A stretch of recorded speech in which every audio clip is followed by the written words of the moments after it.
In going through my collection, I was wondering, I'm like, if I got new people on the channel that really are stepping into this space, there's some fragrances here that are inexpensive and that I found to be surprisingly good off of my skin that you may want to try out. Let's roll my motherfucking music so I can put you onto 5 designer fragrances that were shockingly good on me. We're all alone, yeah, for some friends on the south side. In case you cared, out of all your friends, I want to be Cuba. Blessed morning, my beautiful peoples. You know who it is. This is your boy, C to the U to the B to the A. I got one honorable mention that I didn't think that I was really gonna love this one. I bought it just for content. It was a newer release at that time. It was by the House of Hermes, and I was like, I don't know, I'll just get it for a video. But I really ended up wearing it a okay amount and really loved what it did performance-wise off of my skin, and that's Hermes H24. Now, if you don't like grapefruit, this is not gonna be for you, so just disregard any honorable mention. But vetiver grapefruit combination with that Terre de Hermes kind of DNA lingering like kind of at the base really performed outstanding off of my skin. I liked what it did on the dry down. It had some woody essences, again, that dry herbal vetiver vibe with that citrusy component of that dry grapefruit and bergamot essence. I mean, I feel there's sprinkles of lavender in there as well. Really did great.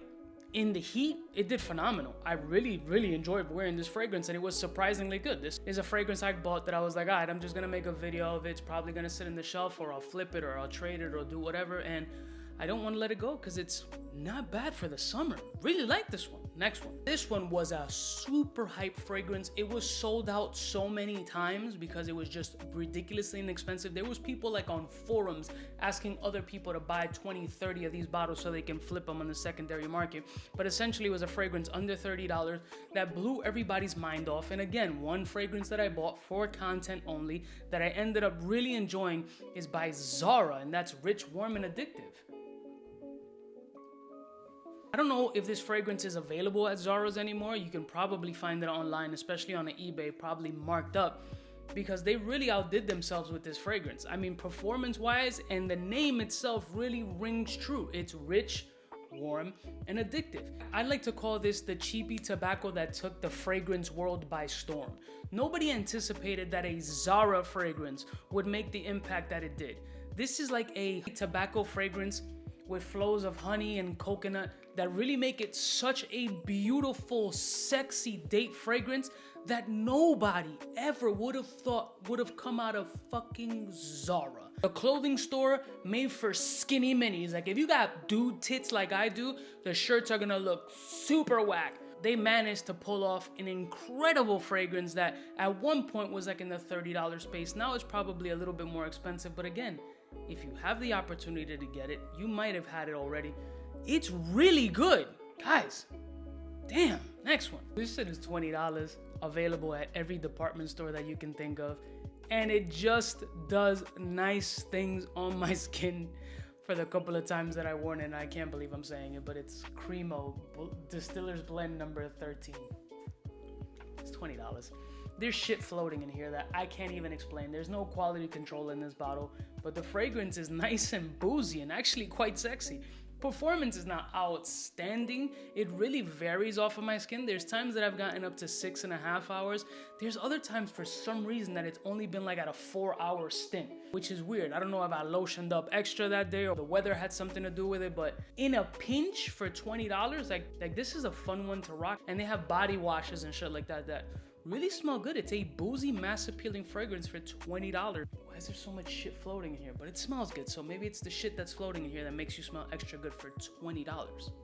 Surprising as fuck. Next one. Who would have thought that Ralph Lauren would do it again? But it works so good, and that's Ralph Lauren's Ralph's Club. I could see how this may come off a little boring to some people, but it has the right amount of sweetness. It's have that lavender, clary, sage kind of herbal vibe. Mass appeal as fuck.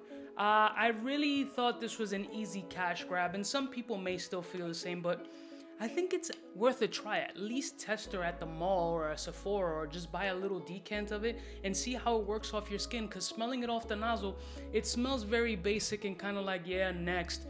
But really let it do something on your skin, and it's quite surprising what you may pull out of this. performance has been fairly decent. It's a sexy looking bottle, not that that matters at all, but it's a surprisingly good fragrance off of my skin. I mean, give this a try. Ralph ain't died, man. He made Polo, like, come on, next one. I fell in love with this fragrance the moment that I smelled it. I've featured it in a ton of videos. This is more catered to the newer people on my channel, but if you want fresh, clean laundry / fresh out of the shower combination smell for a very inexpensive price that performs stellar off of your skin, Banana Republic's Icon Linen Vetiver. I'm wearing this now because I love it's calming. It's beautiful. It's Banana Republic. People who make chinos wouldn't steer you wrong. Banana Republic used to have some fire shit, like their Heritage line back in the day used to have some premium quality. Now they're just slacking, but on this Icon line, the entire Icon line, they blew the doors off of everybody. Super inexpensive. You could have purchased the entire line for under $200, and they had bangers in that line. This for me was number one top of that line. Fresh, beautiful, citrusy, bright, comforting. It's like a beautiful hug from somebody that you care about. This is a stellar fragrance that blew me out of the water for the price. Great quality, cheap price, phenomenally surprising. And last and certainly not least, dare I say this might be one of the tackiest presentations out there, but it is what it is. It's all about the juice. This one caught me off guard completely. This is stellar niche quality in a bottle, and this is by Philippe Plein, No Limits. For those who eventually want to get a black card. I mean, but what's the black card like? Fucking 10,000, 15,000 annual fee? Shit's crazy. Dark, smoky, rockstar fragrance is what you're gonna call this one. This shit is good, man. It's got a little bit of a cola vibe. It's got this dark, chocolatey, semi-sweet, patchouli-esque, incensey aura. Very leathery motorcycle, leather vest, hairy, maybe baby oiled. Sexy, sexy, sexy fragrance. Don't judge a book by its cover because the cover ain't telling you shit, but the fragrance is fucking ridiculous. This is one that you should absolutely try, and you'd be pleasantly surprised as well because it blew my doors off. Just don't, hide the bottle because somebody might look at you and be like, what the fuck is that? And this was pretty much to present you with some fragrances that might surprise you. Not too expensive, all under $100 depending on the size, and I think there's ones you should definitely try. They're not gonna break the bank. They might surprise you too. These are definitely solid fragrances that you need to try, and I smell amazing with that Linen Vetiver right now. I'll see y'all bitches next time. You know who it is, biggest in the game. Smooches. Cubaknow, what's fresh, who's best, wanna know who's gonna pass the test. Cubaknow. For the fly gun holder, money folder, molar roller, start tack when it's time to call back. For the rough, rugged, and raw way, this nigga Jay, it's a game, but he don't play. Hey, for all the chicks that got dead in the penthouse suite on top of my mom's crib. It's nonsense, you never get in. It's nonsense that you would think that you would.